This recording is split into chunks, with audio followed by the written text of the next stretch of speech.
वन्दे देव उमापतिं सुरगुरुं वन्दे जगत्कारणं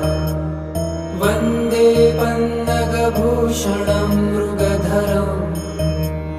वन्दे पशूनां पतिं वन्दे सूर्यशशाङ्कवह्निनयनं वन्दे मुकुन्दप्रियं वन्दे भक्तजनाश्रयं च वरदं वन्दे शिवं शङ्करम्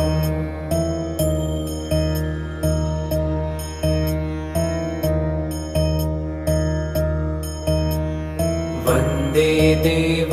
उमापतिं सुरगुरुं वन्दे जगत्कारणं वन्दे पन्नगभूषणं मृगधरं वन्दे पशूनां पतिं वन्दे सूर्यशशाङ्कवह्निनयनं